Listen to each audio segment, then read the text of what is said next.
Hey there. So today is day 3 of Kyle Cease's event. I almost want to say a different name for some reason. But anyway, it's interesting a lot of the things that are being said, and I'm trying to figure out how I'm going to share them and remember them. I'm kind of aware of this wonderful little chemo fog that I've got sometimes. Because as I was sitting here, I'm like, what did I want to say? But one thing that did occur to me that actually doesn't relate necessarily to being here, although maybe in some way it does, is I got an email from someone who had seen a video that I had made recently. And there was some comment about how people were inclined to fix things, and that she had a few thoughts, and that she thought maybe I just wanted to be heard right now. And it just got me thinking about how people so often, in their desire to help, don't necessarily know how to help. And I say that because I remember I was taking a seminar several years ago, before I was ever a hypnotist and a coach, and someone asked me what I wanted to do because I had lost my last quote-unquote real job at the time. And I said I wanted to get paid to talk to people, and I was told I wasn't specific enough. And it was interesting because I'm getting paid to talk to people these days. You know, I'm a hypnotist and I'm a coach, and I'm getting paid to talk to people. At the time, I didn't know what that meant, but part of me must have for me to be able to say that. So I think, too, that when people see my videos and see me and see my situation, they may think that they know how to help, and maybe they do, but I also think about a time that somebody was on Twitter. He had, by the way, I'm having a hard time with this video thing because I have a hard time staring into a void here, so I'm sorry if I'm not quite looking at you all the time, but know that I'm aware of you. But anyway, to go back to this guy, he wanted to help me, and he wanted to help me the way he wanted to help me, and I'm not grateful. It's not that I'm not grateful for it, and it's not that I don't appreciate it, but I basically told him how I could help, and he just kept kind of coming back, asking me things that I was not in a place to answer, and even though it probably would have helped to figure those things out, it just wasn't the time, and it was kind of frustrating for me because if he wanted to help, and I told him how to help, either he could help that way or he couldn't.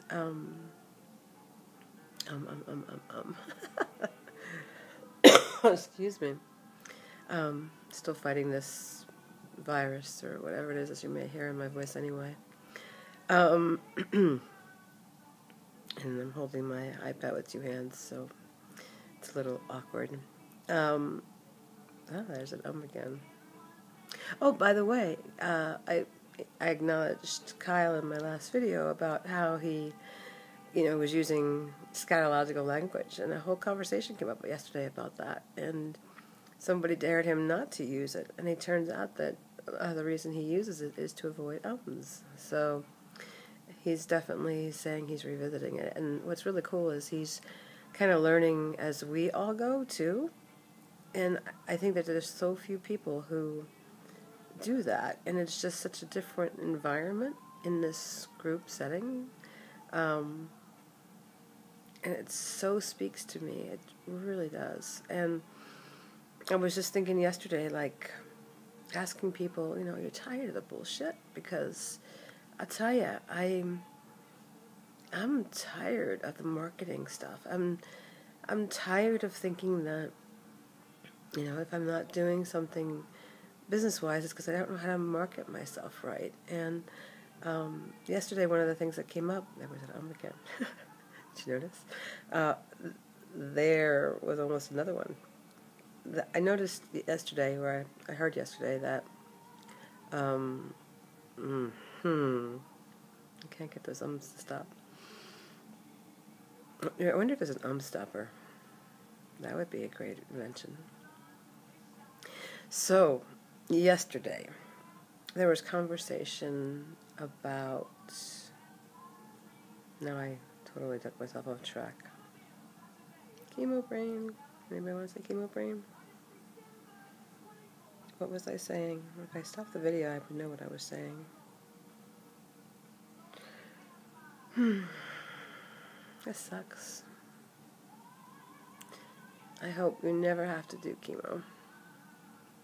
And I really had hoped and thought I would never be affected with my mind. I don't know why, but I also hoped to keep my hair, which that didn't happen either. But onward and upward, they say. So, yesterday, the author of Pendulum was speaking, or one of the authors of Pendulum was speaking, and he was talking about different times of me's and we's, and I'm trying to think this through as I'm talking to you to see if I can remember what I was going to say. This really sucks.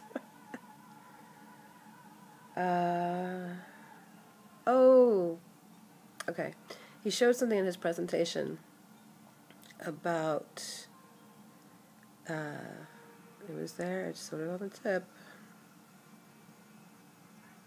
In his presentation, he showed, okay, there we go, that this is a time of authenticity. And it's not so much about how a message is crafted as much as the message itself and how important that is. And there's something about that that speaks to me, because there's something very artificial about 7 steps to 5, blah, blah, blah, blah, blah.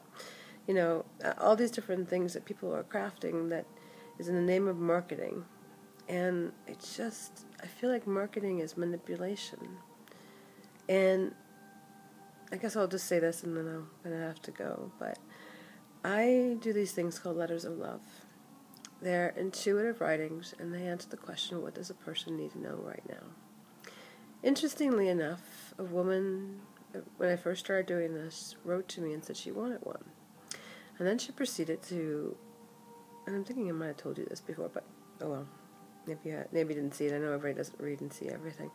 So anyway, she started to ask me all kinds of questions, and I had created this wonderful little page that explained everything. It had a video, it had explanations, it had some letters, and it became apparent that she hadn't even read the page, and she asked for the letter.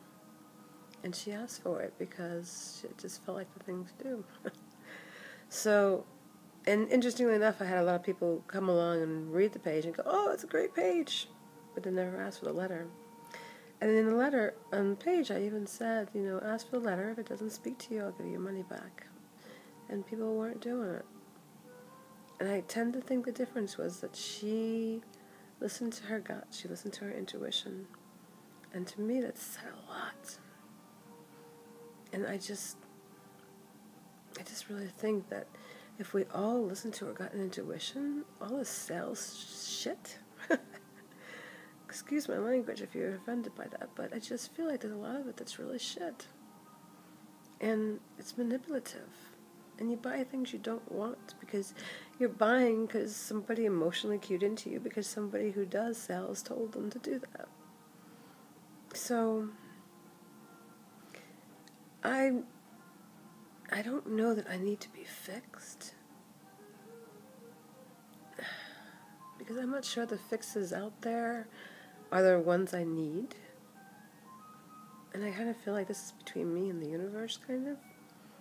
Although I want to be careful because I know that there's this tale about this guy who was on a roof and the floods were coming and somebody came along and tried to help him and he's like, no, God will save me. And then somebody else came along and he's like, no, God will save me. And then somebody else came along, no, God will save me. And then he winds up dying and he goes to heaven and he's like, God, why didn't you save me? And God's like, well, I sent this person and this person and this person. So I realized if you have something to say, maybe you're a gift to me. And I guess I just got to figure out how to use it and be open to it. But at the same time, I think there's really something in here for me that's in here for everybody else too. So I gotta really think about this some more, or act on it some more, or be on it some more, or something. So anyway, I'll probably do more videos about what I'm thinking after the event's over. Last night I got back here really late because I was hanging out with some people from the event, which was really fun. And there's probably lots to say. So, anyway, I'm noticing I've been talking for 11 minutes-ish. So, hopefully, maybe you got something out of it. And if you did, I'd love to know what it was. So, I'll be on my way. Have a great day, and I'll talk to you soon.